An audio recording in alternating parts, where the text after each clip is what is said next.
Hey Steve, welcome back. I really love that you said yes to my invitation to come back on the podcast. Um, and today I really wanted to talk to you about a few topics, namely specifically dream work, because I saw you have some courses on that, and also Aletheia coaching work around psychedelics. And I think what's a good entry point, actually also as per your kind suggestion, would be to first talk about the Imaginal. And I really, of course, want to invite you to talk about that. I just want to kind of make a little link to a conversation I had with Jeffrey Kripal, who I imagine you must have heard of or even spoken to or whatever. So he is, of course, I think just as you are, pretty big on the non-dual nature, apparently, of at least experience and perhaps even the cosmos. And his view, as I understand it, is that if you take awareness as kind of the bedrock, at least of phenomenal reality, then all of a sudden the imaginal becomes quite an important, perhaps creative force. And I'm curious, do you resonate with that? What is your view on the imaginal and maybe connected to your view of non-duality?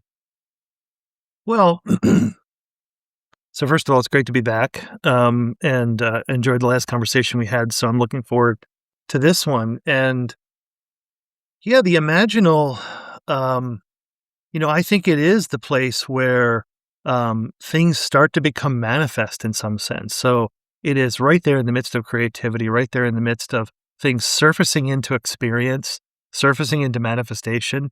But then it's also there as things begin to dissolve and soften and melt away. And here I'm thinking of the things of like sensations, emotions, thoughts, and obviously images, right? So I kind of go back to um, uh, Corbin, who originally made the distinction of the imaginal. And of course, he was speaking into a culture that kind of viewed things as either real or imaginary. And of course, with a kind of sort of judgment about that, so that, what we want is the real. We don't want fantasy. We don't want the imaginary. Fantasy is for kids.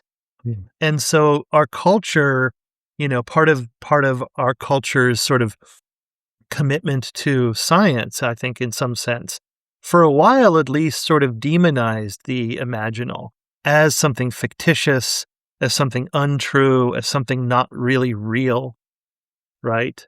And, Corbin was really trying to bring back this notion that the imaginal is real on its own terms in some sense. And so I can't remember our entire conversation last time, but I've often spoken on these podcasts of about the way that my work really has depth as a central distinction. Yeah. And, Corbin's way of talking about the imaginal was, it was kind of, the way the material becomes spiritual and the way the spiritual becomes material, in the sense that it's this sort of intermediate zone through which things, to use my depth analogy, surface from the depths up into form and also then deepen back down. And so for me, the deepest depth is the depth of non-dual presence. And so, how does non-dual presence actually manifest in this world? It arises through the imaginal into form. And for this reason, if we really look closely, almost all kinds of transformative practices, in one way or another, utilize the imaginal, because it's the kind of the fluid, flexible element of us. So if we take a look at something which is part of my work, like parts work, we notice that there's a part of me that's really, really ambitious. And then there's another part of me that's kind of risk averse. And sometimes they're in a kind of tension with each other. Well, when I begin to work with that ambitious part, I imagine it as like another person inside of me. And because I imagine it in that way, I can have a kind of imaginal conversation with that part. I can ask it things like, how are you feeling today? Or what's your job? What are you up to? What are you concerned about? Right? And I can actually hear back answers from that part that I didn't know before the part answered. And so this is what it's like to dip into the imaginal. It's a little bit like what exists right at the boundary between the conscious and the subconscious. And because it exists at that boundary, there's a way we can participate with it, engage it in a way that we can become conscious to things that are true about ourselves or about our reality that we were not conscious of, not aware of yet. So it exists in this very, very interesting zone that is right there in the middle of all transformative work. Hmm. There are so many questions that came up just by listening to you, and I can't hold on to all of them. But the last kind of thing that is very interesting link again with Kripal, and I know you probably couldn't comment on it unless you want to, but I think one of the points he's making also around um, anomalous experiences is that somehow the faculty of the imaginal is very deeply engaged when we interact with those things outside of our normal purview. And it sounds quite similar to what you say when you speak to what's beneath our awareness. Would you resonate with that at all?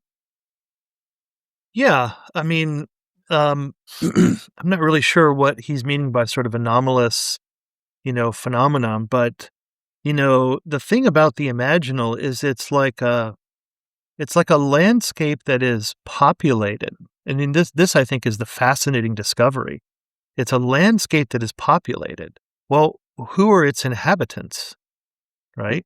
So we could look at it from a variety of different perspectives. Its inhabitants are, figures in our dreams. Probably the purest experience of the imaginal that any of us really knows about or has on a regular basis is when we're sleeping and dreaming, right? Which is why dream work is almost the imaginal practice par excellence. It's the core, because when we're dreaming, the physical world is sort of dropped away. The body is dropped away. Now, in our dream, we could be inhabiting a seemingly physical world, and it really feels like we're in a place. And in a dream, we can have a body or we can have a sense of who we are. And oftentimes we're playing some kind of character that's not exactly us, although sometimes it is, right? And we're interacting with others, and things are happening, and it kind of has a kind of feeling tone to it, right? These are the sort of elements. So all those things are populating the imaginal. And what's fascinating is that what we can find expressed in those things are things like archetypes. We can find gods and goddesses and deities. We can find Jungian archetypes like the young boy or the old crone or the wise old man or any of the other kind of archetypes that he articulated and found that were kind of cross-cultural.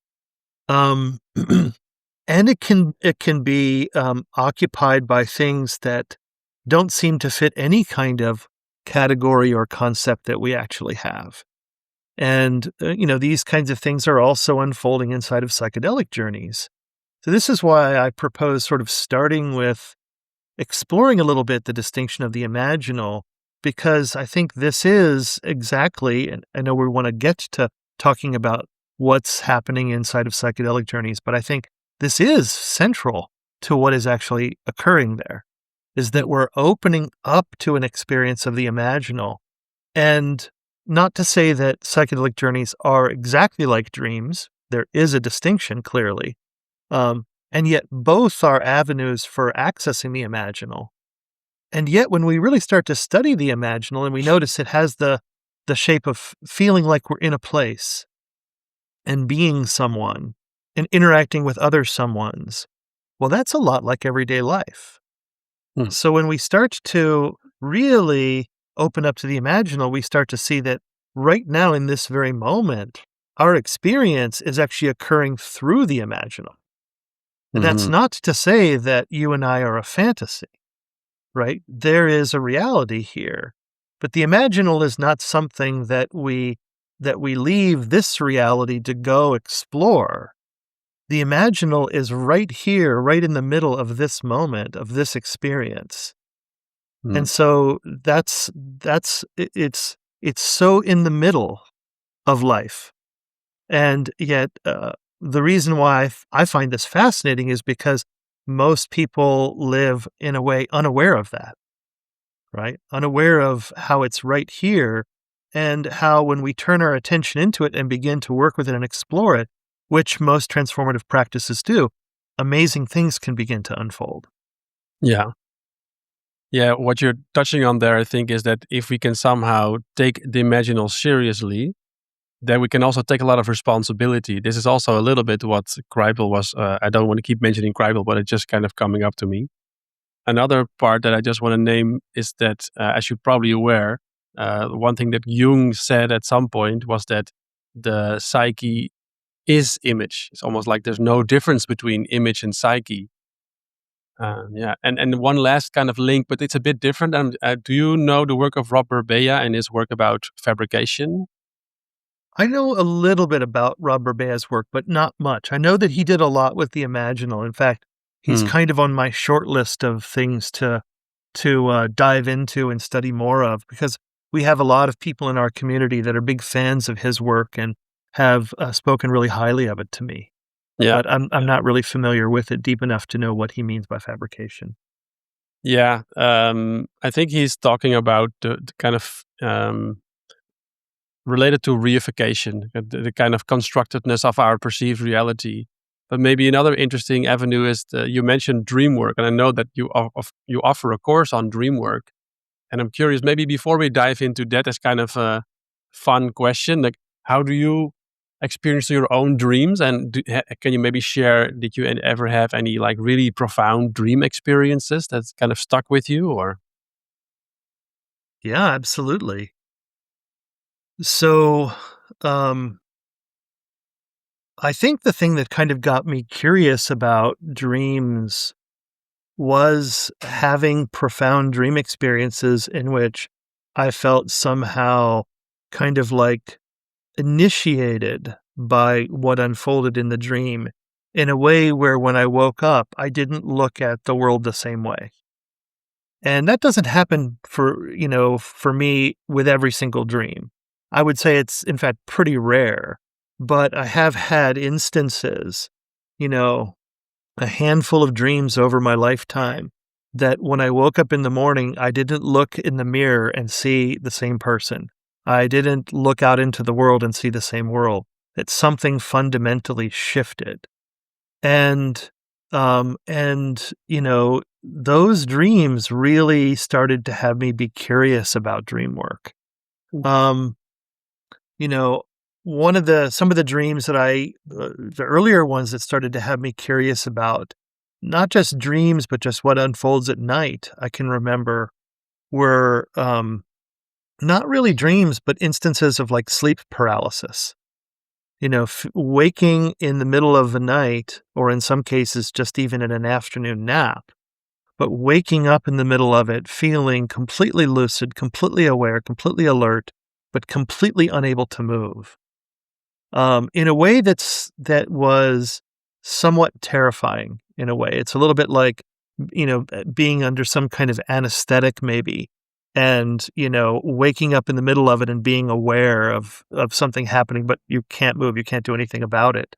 Mm. And the curious thing for me is that each one of these instances always, there was always a kind of sort of dark, pitch black animal figure that was somewhere in the room with me in each of these instances.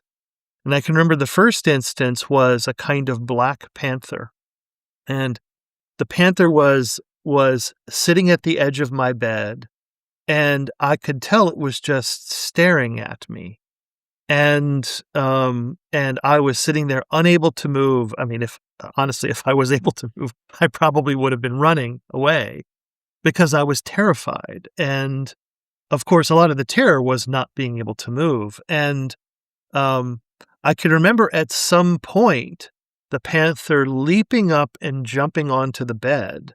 And I was living in a efficiency apartment at the time with a Murphy bed. Do you know what a Murphy bed is? I It's one know of these beds that folds up into the wall. I thought And so, yeah. so I had no so when you fold it down, it's just springs. It's very springy. And so I can remember feeling the weight of the panther depressing the bed, and I could feel it going in, and then it leapt straight over my head and vanished. And I have other instances, and each time when this would occur, there would be some kind of physical interaction with some kind of an animal, kind of entity. Sometimes they were birds. And so that was kind of what started me to get really curious about these kind of nighttime things. And then I had some experiences where I remember one dream in particular where I was in a kind of parched desert landscape. There wasn't much around, but there was a house. And outside of that house, there was a gathering of people. And there was what I could tell was a kind of spiritual teacher of some sort, and this kind of gathering around, listening to him talk or teach or something. Everyone was sitting in very comfy couches, and I had climbed a tree at some distance to try to get some view into what it was that was happening there, but I couldn't really hear. And so I watched for a while, and until I felt like I really want to get closer. So I climbed down the tree, and I very slowly walked up to the edge of this kind of like series of couches sort of radiating out. And I took a view in sitting in one of the back couches, in the back of the space, the room, so to speak. And I found myself falling asleep. And the next thing I knew, the spiritual teacher was right at my side, had leaned over and kissed me on the mouth. And at the moment that he kissed me on the mouth, the entire universe blew up. Everything vanished in a way that I actually convulsed in bed and immediately sat up and opened my eyes. And I was like, what on earth was that? And then I actually, in a moment of kind of confusion, I actually laid back down and I re-entered the same dream. And I opened my eyes, and the spiritual teacher was looking puzzled, like, gee, I guess that didn't work. So he leaned over and kissed me on the lips again. And and the same thing happened. The entire universe blew up. And I was just the vastness, the boundless, vastless timelessness. And that too, I convulsed. But this time when I sat up in bed, there wasn't a confusion. There was like a kind of simple realization. It was a kind of openness into the vast boundlessness.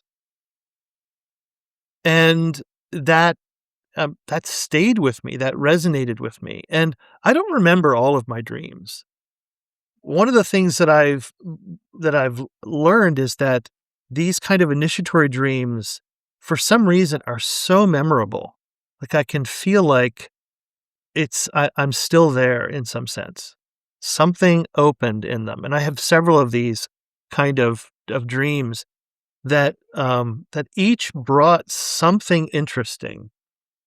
Like I remember another dream of mine many years later, probably 15 years after the one I just shared, in which I was lying in bed. I'm now married. to my wife, Donna. We're sleeping in the same bed in a house we had just moved into. And in the dream, as I'm dreaming, I find myself again in a peculiar place. I find myself in what appears to be a kind of church. And in this church, the floors are made of solid white marble, dense, solid, firm. And the walls of this church were made of pure gold. And this is like a kind of Gothic church. So the walls are really, really tall. And there's no roof on this church. It's just open to the blue sky. And so I'm in this church, and once again, there's a spiritual teacher there. This time I recognize the person. The other one I didn't know who it was.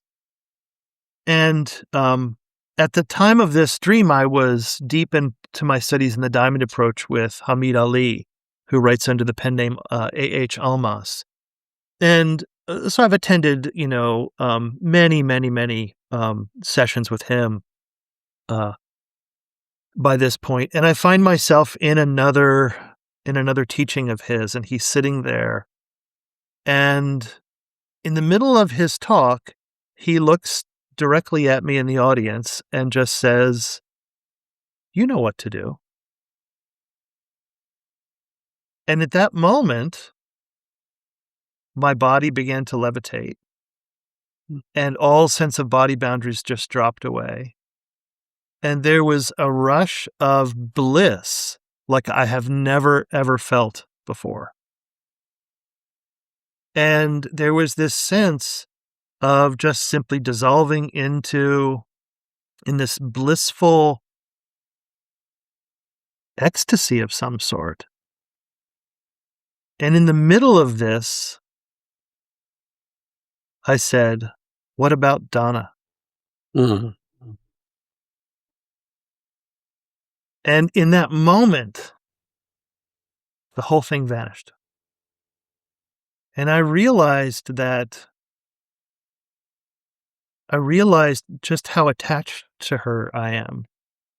It's like there was something about, it's like the very, in a sense, blockage to just completely surrendering into that was my love for her. Now, my love for her is a beautiful thing, and I wouldn't not want to be in love with her. I would not want to be married to her. But it showed me something about both the availability of transcendence and also how that plays with, and sometimes is in tension with, embodiment.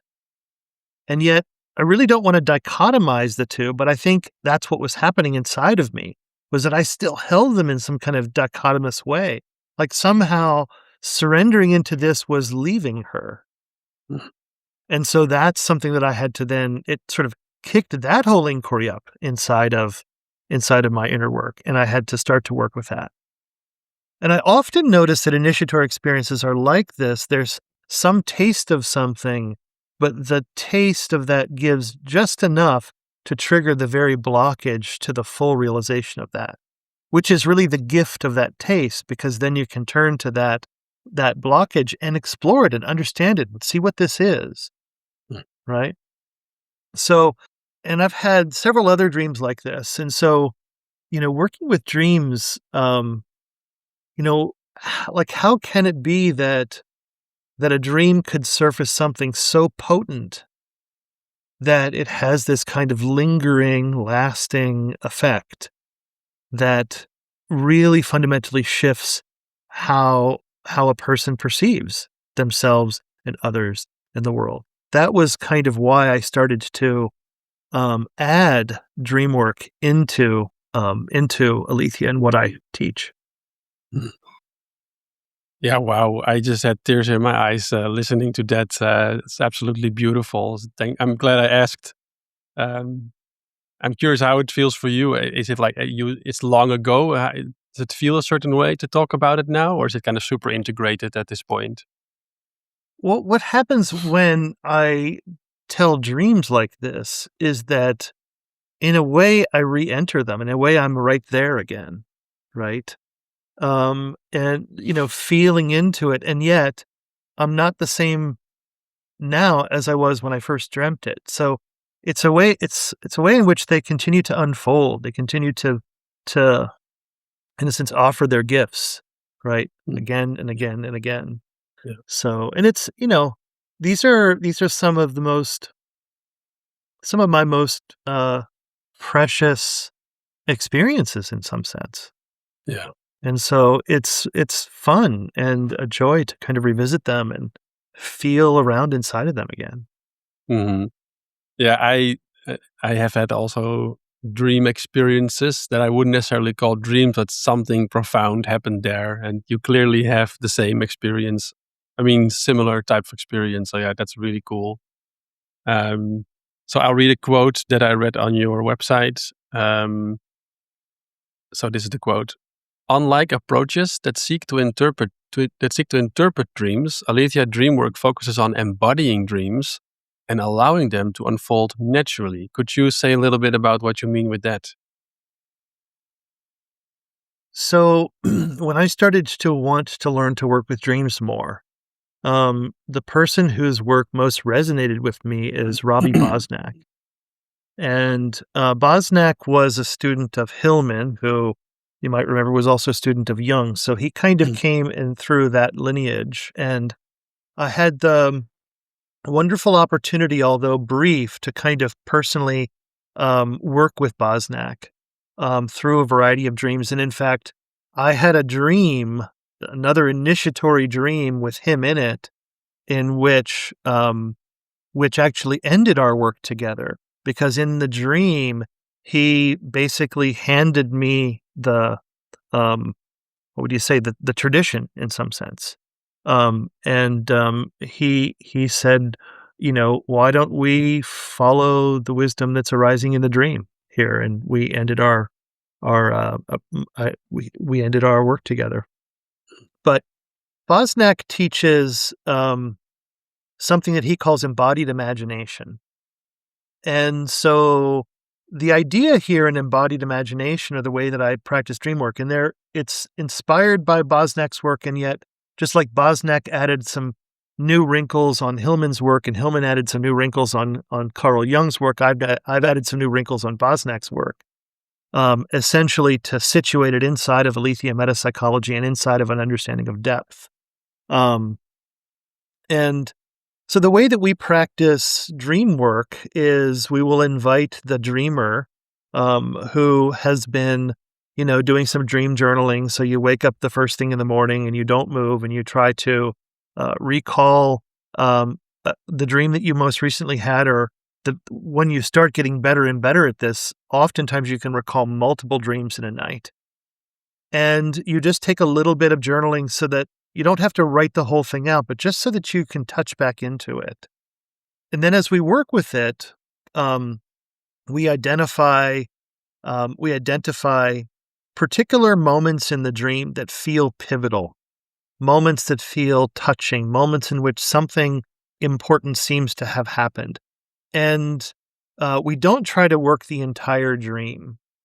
And inside of each one of those moments, we identify a number of perspectives. So part of the Imaginal is it's perspectival in some sense. There's the perspective of, each person in the dream.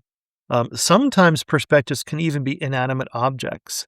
I remember a really powerful dream that I worked early on as I was starting to practice with this in this way, where there was a nuclear reactor in my dream, and it became a powerful perspective. And what we do with perspectives is that we re-enter them. So we flash back into the scene of the dream, and we sensualize it in as many ways as possible. How does the ground feel beneath our feet? What is the temperature of the air?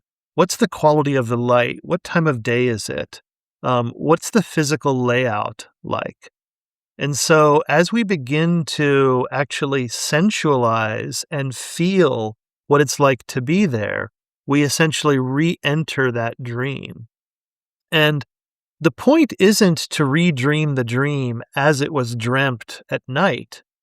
The point is to take that dream as kind of like a portal into something, an access point into something. And so we want to step back through that portal and gain access to what the dream was trying to give us access to. Hmm. And as we step back into that, and then we begin to embody the perspectives one at a time, what's it like to be each perspective in that scenario, in that physical situation, or pseudo-physical situation? And in each case, we really notice, where do we feel that in our bodies? And what I find fascinating is oftentimes these perspectives kind of naturally spread out in the body. So we might feel one perspective, let's say, in our upper back and the back of our neck, and another perspective in the front side of our chest, and another perspective in the belly, and another perspective in the arms and the hands, for example. And then what we do is we actually feel all of the perspectives at the same time. Now, this is something that if we looked at it in some kind of conceptual form, how could we, let's say, be all parts at the same time? It would be really difficult to even imagine how we would approach doing that.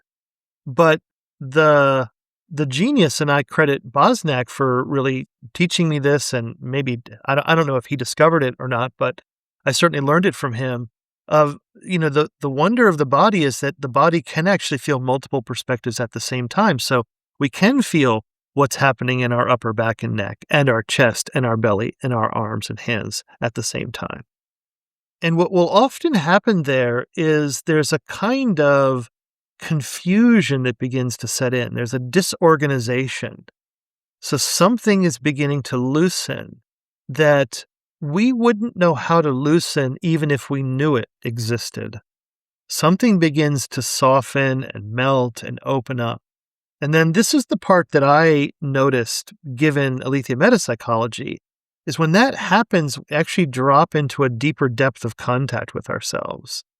And so we drop into the realization of qualities of presence, qualities of our innate wholeness, that are sort of being embodied in this very moment uniquely as a response to something happening in life. And so as we land into that, and maybe it's a quality of love, or it's a quality of compassion or strength or joy or will or something like that, as we land into that, and then we circle back, how might this actually be a resource for you right now, given what you're facing in life? It's amazing how the vast majority of time, that connection with this quality and something going on in life is it immediately occurs to the practitioner. It's like, oh yes, I can really feel how I need to be stronger in this relationship. I need to set a firmer boundary. And I'm feeling right now that I have the strength to do that. So it's like what's happening is dreams are actually surfacing threads of inner work that if we know how to follow that thread, we land into a deeper embodiment and expression of our own innate wholeness. That is, we unfold more of our wholeness, right? And so this is not at all interpreting a dream, right? And of course, if you are familiar with Freudian dream work or Jungian dream work, it tends to be very interpretive. Even what Hillman was proposing was a little bit more on this end as well. And I have nothing against interpreting dreams. I think that can certainly be helpful. It's just a different practice than what we're really doing here. And I find that this way of working with that dream content, re-entering it, is really re-entering in a conscious way the imaginal, and really letting it unfold in a way that brings us even into deeper contact with who we are and with our nature. Mm-hmm. Yeah, what comes to me when I hear you speak is that it's more about Yeah, it's not analyzing, it's trusting the dream. And almost like Aletheia is the way to serve the dream or something. I'm not sure if that metaphor works exactly, but yeah, something like that comes up. Yeah, it's sort of picking up the conversation that the dream started, in a way, the kind of inquiry or the question that the dream surfaced, and trusting that that is actually something to pay attention to, right? That is something to continue to explore in an experiential way, right? Hmm. Yeah. And then what about nightmares? I know you also you give some attention to nightmares. I guess it's a variation on the theme, but maybe not. How do you relate to that in this work? Yeah, I mean, nightmares, we work with them very similarly, but what we try to do with a nightmare is we try to identify both moments in which the dreamer feels some sense of relative safety and some moments in which the dreamer feels that, there's the real gripping sort of terror or fear or whatever it is that's there that makes it nightmarish, right? And so we'll oftentimes actually work with the part where of that same dream where the person feels a sense of safety. Sometimes that's before the nightmarish event happens. Sometimes that's after the nightmarish event happened. It kind of depends what's available to us. I know with my own nightmares, I tend to wake up right in the middle of the most intense part of it. So the safe place is often early on. And what I find is that sometimes what unfolds just from working that is more than enough, that we never actually have to get to working with the actual moment that is most nightmarish, right? Yeah.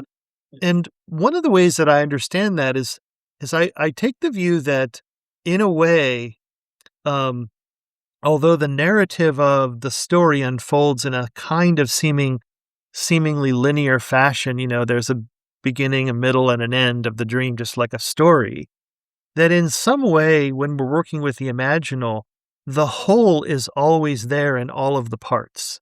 Hmm. And so we can actually work with the whole of the dream and the portal that it opens up into deeper contact with ourselves by working with a part of the dream that seems just easier to work with than going right into the most scary, most terrifying, aspect of the nightmare. Hmm. Now, sometimes we can actually do go into those scary moments, usually after we first worked something that feels safer. And what often shows up there is really surprising because, let's use the sort of the maybe cliched sort of nightmarish dream where you're being chased by a monster, right? And well, you're a perspective, but the monster is a perspective too. And in practicing dream work in this way, we're not only going to embody the dreamer's perspective, but also the monster's perspective. Yeah. And that often is fascinating because when you embody the monster's perspective or the person who's chasing you's perspective or the would-be killer's perspective or whatever, you often find that their view of the whole event is very different than the view that you've been holding. I've had situations working with clients where they've embodied the monster's perspective only to find the monster was trying, like, they dropped something and the monster picked it up, was rushing after them to give it to them. And all this while, they were running away thinking that if the monster ever catches up to them, the monster's going to kill them, right? Hmm. And so sometimes there are really curious sort of twists that happen when you work with those moments. Or I've had instances where the person that you're really deeply afraid of, it turns out when you flash into their perspective, they're actually more terrified of you. Hmm. And so suddenly when you feel the terror that they're in, there's like a wave of compassion that comes. And it's like the tension of that situation, well, the experience of that situation completely unfolds in a different way. Now, I'm not going to say that happens with every single nightmare. I think that would be kind of overstating it, but it is surprising how often those turn in directions that we just wouldn't have anticipated. Yeah. Yeah, a story comes up when I hear this about revisiting the nightmare, and then there's just a very different interpretation. Um, and it's a story about an ayahuasca ceremony I was at, and it was a multi-day, 5-day ceremony in the Netherlands. And one person, and of course afterwards there's a whole sharing circle. It was a big retreat. It was like 70 people or something, by a very good organization in Europe, renowned and well prepared and everything. And this lady was, I'll see if I can kind of not make it too specific. It's already quite a long time ago, but still to have some protection of the privacy. But a close person to her was murdered quite brutally at a young age. And and it was of course extremely traumatic and horrible. But in her trip, she had the view or the vision that the person close to her and the murderer had made kind of a soul pact to, okay, you can do that to me, but then you have to kill me. Something like that. It's like they made a pact. And I've always wondered, because I have quite a big imagination to hold a lot of very weird stuff. Like, why not? Why wouldn't that be able to be true? Be possible to be true? And I'm also wondering, or was it just a creative imagination to just heal the wound in the brain, right? And of course, I don't know. I'm curious, if you have some thoughts about such things. It's a good question. I mean, is it, so much healing does come from, having a different narrative, right? And so, for sure that can happen when we're doing imaginal work. In some sense, that's exactly what's happening, is that the way that we drop into the imaginal is very often by working to soften or relax or release some kind of fixated image, some kind of image that's just completely rigid and fixed.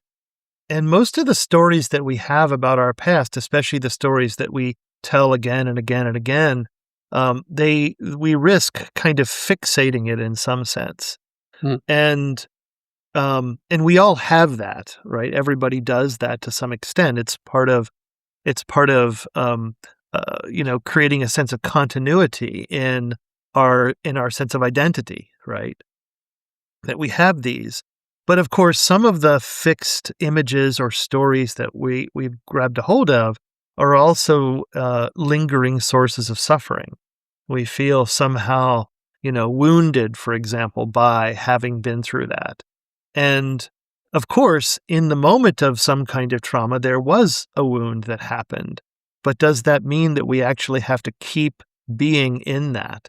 And that's, of course, what a lot of trauma is that in some way our nervous system, our body is still kind of caught in that moment and isn't sort of in this moment, to say it one way, right? Yeah. Yeah. And so when we can learn to relax that, we drop into the imaginal, where there is this kind of superfluidity of a sense of self, a sense of the world, a sense of other people. Things can shift and change.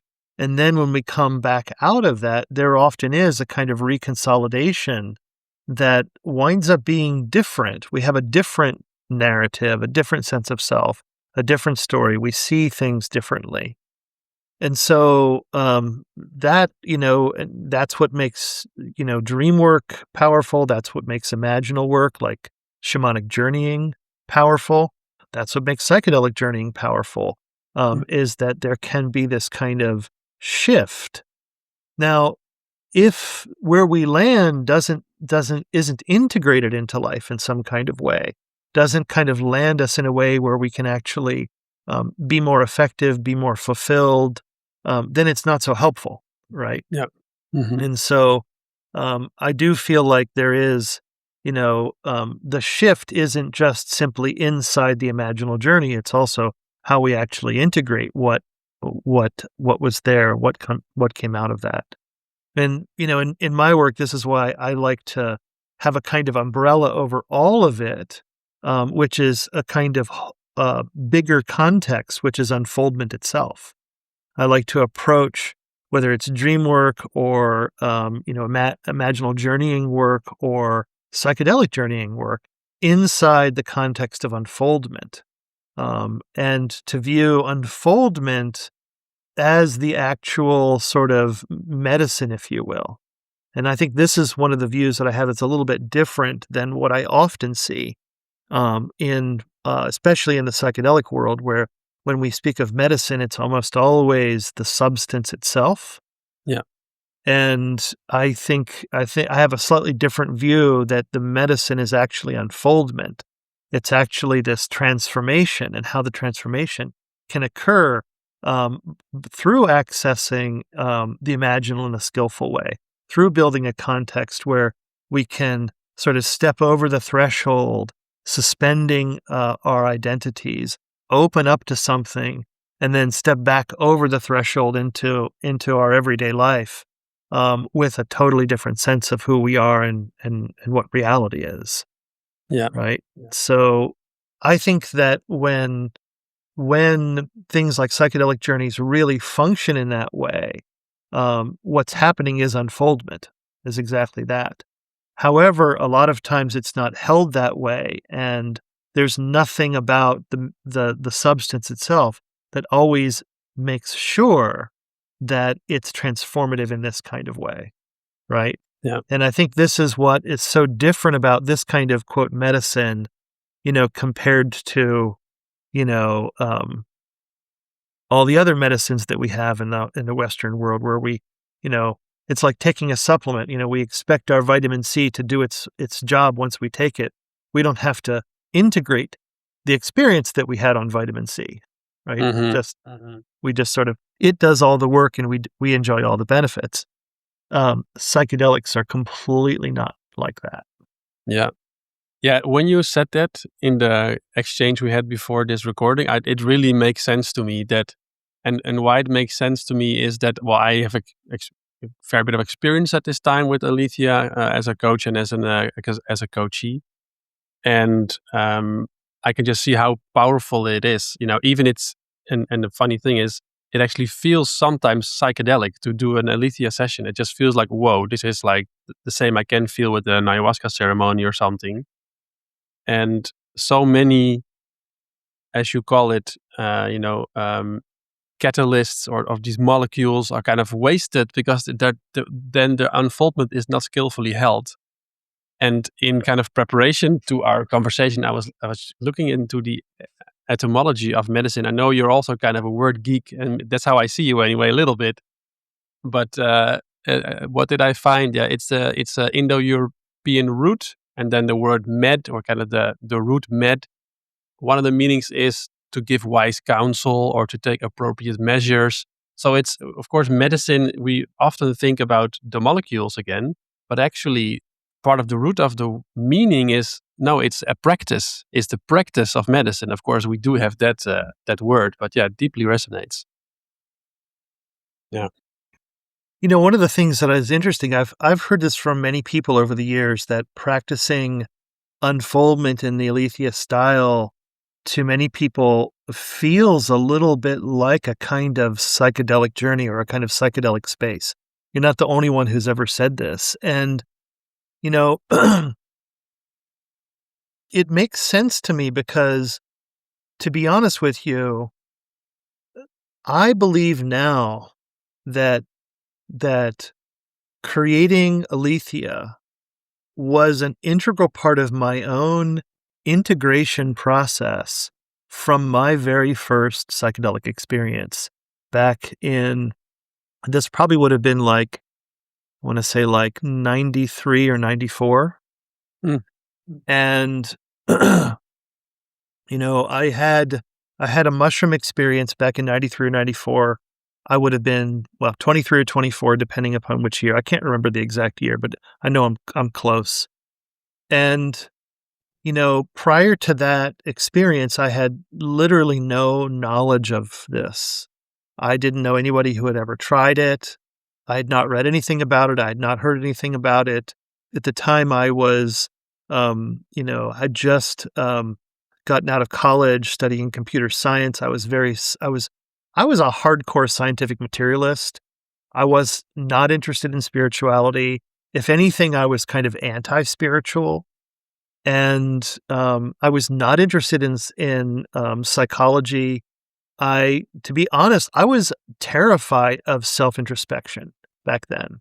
I think I had some like sort of like emotional scars from um, the psychology part of health class when I was in high school or something like that. Because we talked through all these different psychological disorders, and I was just, you know, it's not uncommon that when you study those things, the obvious question is, do I have that? Do I have that? And by the time we got to the end of it, I was convinced I had all of it, right? Mm. Um, but I didn't really want to look inside. Yeah.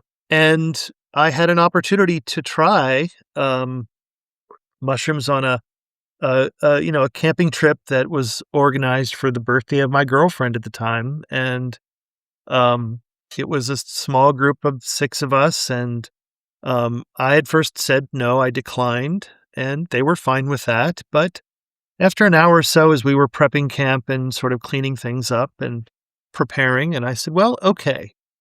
And I literally had no idea what I was in for. And what began to unfold in the journey was a dying process. And I felt as though the life was slowly being drained out of my body. It's kind of like leaving my feet and slowly just being sort of drained, sort of upward and outward. And it was terrifying. I remember having the thought, which I think is a bit funny. The thought was, "Oh, these were poisonous mushrooms. Mhm. We messed up." And I remember thinking, "My mom's going to kill me," which which is kind of funny because if I'm actually dying, she's lost her opportunity. But I remember going through that, and I was terrified, and I didn't know what to do. And then, at some point, and I don't really remember what happened, I opened my eyes, and I was here. And then I felt the life kind of like rushing back into my whole body. And I was like, "Here I am." And then it started to happen again. I felt the life draining out of my body. And I thought, "I'm dying again." And then I felt the life coming back into my body. And here I am again. I'm like alive again. And then it happened again. And I went through this for I don't know how many hours, dying and being reborn, dying and being reborn. And after a while, I was able to actually stay conscious in the space between the death and the next sort of enlivening experience, Mhm. and to begin to open into that and to realize that this couldn't be explained in my view of the world, in my view of myself, in my view of what reality was. And, I was thrown eventually into a sense of awe and wonder. And it was the awe and wonder that was born from, I still had this kind of scientific curiosity, but now it was sort of like tuned to a different radio station. It was like tuned to being curious about reality, but this being included in that reality. Mhm. And it was such an inner experience that from that moment on, I became deeply curious about my inner life Mhm. and inner life in general Yeah. of people.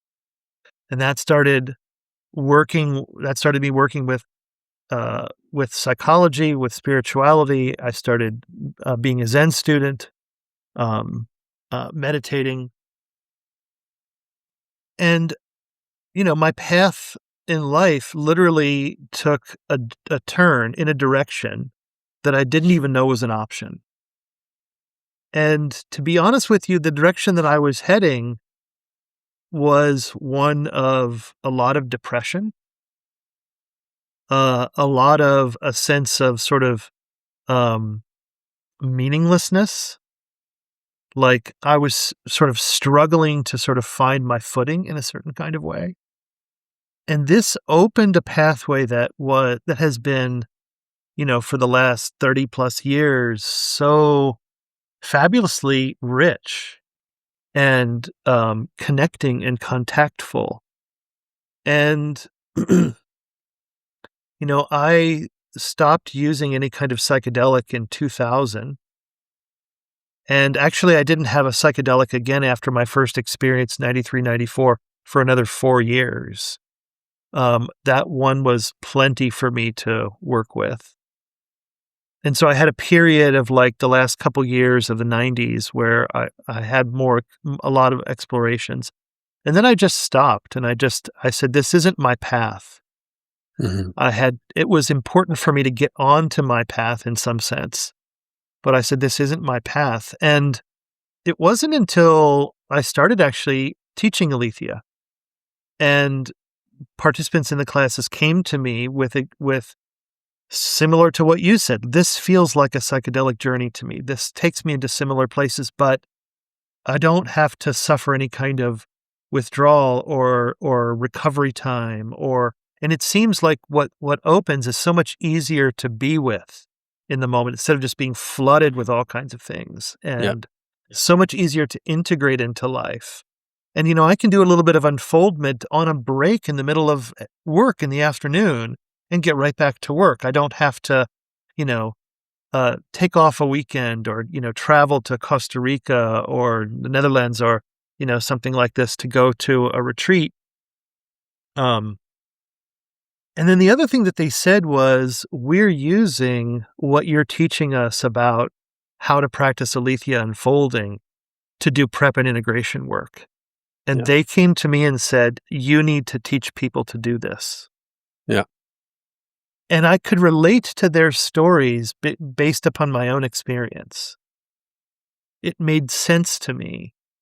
And yet I found myself having this kind of like full circle moment of like realizing or starting to realize that, what I've been working on was actually integrating those experiences. And noticing things like, as one of the core sort of foundation stones of Aletheia is learning to adopt a poetic attunement. Well, on a psychedelic, it's hard not to be in a poetic attunement. Yeah. Right? The alternative is a technological attunement, which is about, getting stuff done and functioning. Except when you're on a psychedelic, you can't even hardly make it to the bathroom. On your own. There's, let alone like doing the grocery shopping or, trying to get work done or, anything else, right? So you have to be in a poetic attunement. In fact, it throws you into wonder, throws you open in this kind of way.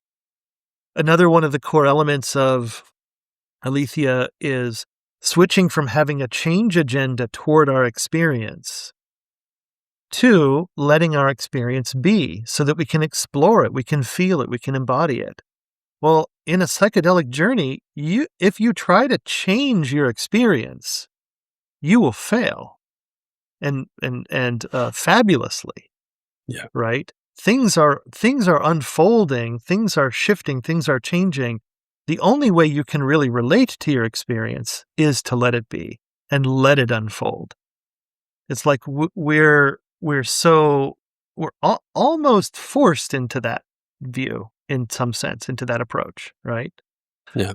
Another big aspect of Aletheia is, we start out oftentimes trying to control the future out of our reactions to the past. We were hurt in the past. We really don't want to be hurt in the future. That obviously makes sense. But what we try to do is we try to control the situation, sometimes to control others, sometimes to control ourselves. It kind of works, but mostly it doesn't work. And we still wind up feeling hurt, right? So we went to all that effort and it didn't work. Well, in Aletheia, we recognize that's the activity of parts, protector parts usually. And instead of trying to do that, we invite attending to what's present now and embodying it and feeling it and exploring it. So we're not trying to manipulate the future with that. We're not trying to react to the past. We're really being with what's here. Yep. And then we're also, in Aletheia, we take the view that it's not really the individual, the separate, walled-off individual that is what is transforming. That in every case of transformation, it's always the complex ecosystem. It's always the whole thing that is transforming. And I think that's another thing that we see pretty clearly inside of psychedelic journeys, the way in which we can only work with what's here. And as we are attending to what's here, embodying it, feeling it, there's a sense of the whole thing that's actually transforming in our experience. So I think in so many ways, Aletheia is it's a very kind of psychedelic native practice in some sense. In some ways, it's me really staying with what got stirred up, like the portal that opened in those early psychedelic experiences, and staying with the inquiry about that, and beginning to recognize we can actually do all of that without needing to take a substance. Mm. And of course, when I was exploring that, it was the legal status of it wasn't legal, right? And many people have explored it under such circumstances. And obviously, there's something about that didn't sit well with me. I didn't feel like I really needed to continue with that, so that was clearly a factor for me, and also just saying, I'm going to stop this. But I felt like I had enough in some sense. And of course, now we're having this conversation during this psychedelic renaissance, and, the legal status is beginning to shift, and we're beginning to recognize the need for education around all of this, which is really fantastic. There's a whole fascinating reflection on why this moment in cultural history is right for this and what might it potentiate and in the bigger development of culture. But yeah, these things really fit sort of hand in glove in some sense, working in an unfolding way.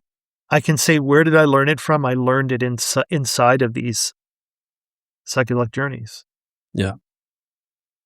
Yeah, it makes a lot of sense to me. I think I couldn't think of many better ways, if any, or practices to work with preparation, integration, and even in the middle of psychedelic or shamanic journeying. Yeah, that's I completely agree. Yeah, I'm feeling kind of complete with the topics and the questions, and it's just so easy to have a podcast with you because it just flows out, and I feel we have a good connection. Is there anything maybe that you feel like I still want to dive into that? That's very fine as well, but I'll leave it to you. Yeah, this has been a fun sort of wide ranging conversation. Yeah, I think the mission that I'm on right now is among many, but related to what we've been talking about today, is really trying to be an advocate that people working with psychedelics, it's really it's good to be trauma informed. It's good to have some psychotherapy or coaching background, but too often I'm still finding that the way it's coming into our contemporary culture is inside of what I often call the seeking self-improvement paradigm, Yep. where we're trying to use this substance a little bit like a supplement or a little bit like penicillin, where it's going to do the work, and what's going to come out the other side is some kind of improved sense of self, Yeah. some improved self. And, you know, in all of my work, um, I offer a kind of, I hope, constructive critique of the seeking self-improvement paradigm, in that it makes sense that if we feel some kind of self-deficiency, that we would want to improve ourselves. That's not in question. The question is really, does it work to try to improve ourselves? And what I find is that it generates mixed results, which generally reinforces the sense that something is missing in us. So the more we try to improve ourselves, the more self-improvement it seems we need. And I think our culture is kind of caught in this trap. And I see it kind of ramping up, and it's accelerating. And it's ultimately a kind of recipe for suffering. It's a recipe for the continuation of the sense of self-deficiency. And so in a way, that paradigm and the projects that we initiate out of it, they fail on their own terms. And our culture really doesn't understand that there is an alternative, that there is an alternative paradigm, the unfoldment paradigm. And I think that if we look back at the indigenous populations where psychedelic use has, for a really long time, who knows how long, going probably back as far as human beings have been on this planet, they, I think, oftentimes have this notion of unfoldment at the heart of their culture. They don't have this kind of, sort of westernized achievement culture.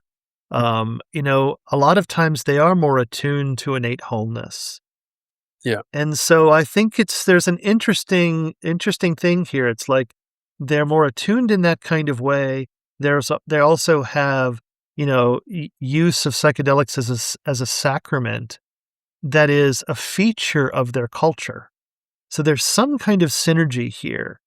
And Yeah. it's one of my hopes is that as psychedelics come more into widespread use in our culture, that as if we can open up and learn to hold them more in an unfolding way, that we too might start to learn that lesson, or really relearn that lesson that seems to have been forgotten.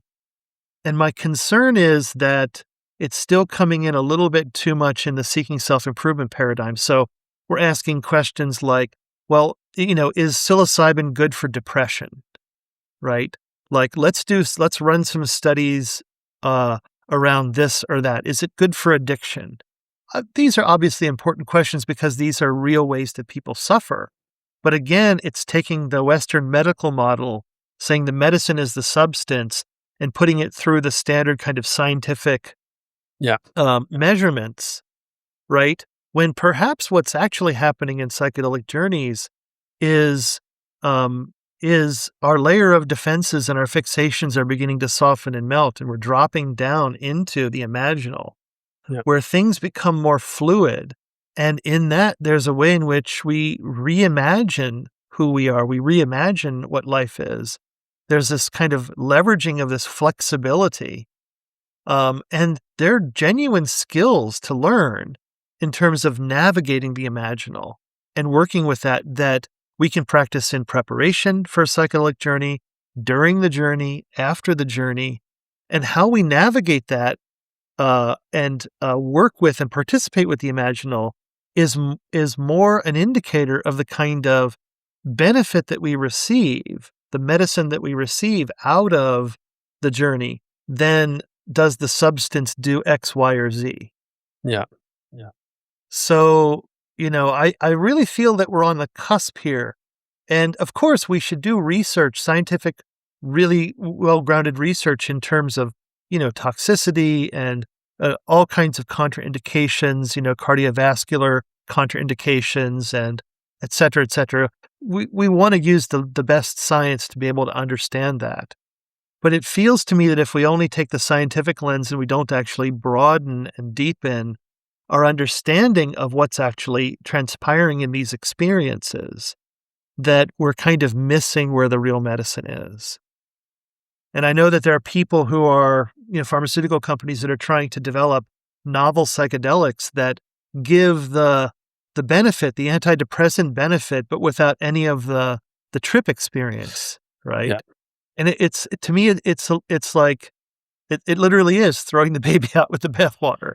It's like this, what if it does have an important role in working with depression, what if the actual role that it plays is that it allows us to drop into the imaginal Yeah. and work that way, right? So that's an important piece. So Yeah. I think there's a lot of really important questions that our culture is facing around these. And I want to be a really strong advocate that we contextualize the use of the working with these sacred substances inside of an unfolding context and not a seeking self-improvement context. Yeah, I hear that. And I want to look at the metaphor of unfolding. I think you've also used the kind of nature metaphor of kind of a flower opening up. And what's connected to a flower is, of course, also the root. And I think if you take away the learning that happens in a journey or in an unfolding experience, if you take away that by just having the pharmaceutical effect implanted, you're keeping in place this transactional, superficial, externalized, separated model, and you're never getting to the root either. Yeah.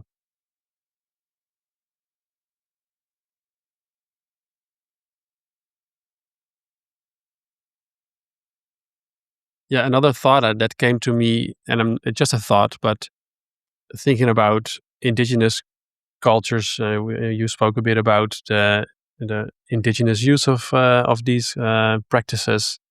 Use is maybe an interesting choice of words, but the practice, and also the kind of continuous improvement, juxtaposed to the continuous improvement paradigm, and we always have to improve. It's very future oriented. Also, the Western way of thinking is future oriented. Of course, is related to so many of our goals, literally related to somebody's, dividend or kind of their stock portfolio. Whereas I think we're missing, and it's coming back. I'm curious as to your thoughts, if any. We're missing some of that real relating to our ancestors, for instance, which is a beautiful practice that I just know a little bit about, but it's coming up again. Do you have any view on that? Well, that's true. There is, at least in a lot of contemporary culture, the view that our ancestors kind of, had a simpler view of life that wasn't quite as accurate and maybe was dependent upon a little bit more, faith and fantasy and things like that. But now that we have science and the progress that we, have been able to generate as a result of science, you know, so there is a kind of way we diminish in some sense our ancestors, and yet other cultures, valorize our ancestors. We wouldn't be here if it wasn't for all of the knowledge and the wisdom and the good decisions that our ancestors actually made, and the sacrifices and the work and often in those cultures, there's a view that somehow the ancestors actually knew better. And so we study the ancestors. I mean, I mentioned earlier that I, have been in the Zen world for a while. I've kind of been in and out of it. I'm recently kind of returned to connecting up with my old Zen teacher and revisiting a lot of that. And, I'm practicing in a koan tradition, and we're studying, Chan koans from the 1200s, Mm. valorizing the wisdom of these enlightened teachers who, were so effective that they could say one sentence and their Mhm. student was enlightened. Yeah. know. Yeah. And where have we gotten in all this time? So it's interesting to situate ourselves in that way. Um, and in the end, and this is also a notion in Zen. It's like when we actually drop into this moment, and we drop deep into this moment, into the transpersonal, that perhaps this is the most intimate we can actually be with the ancestors. And in doing so, we become an ancestor. In doing so, we become the one that future generations will also find intimacy with, right?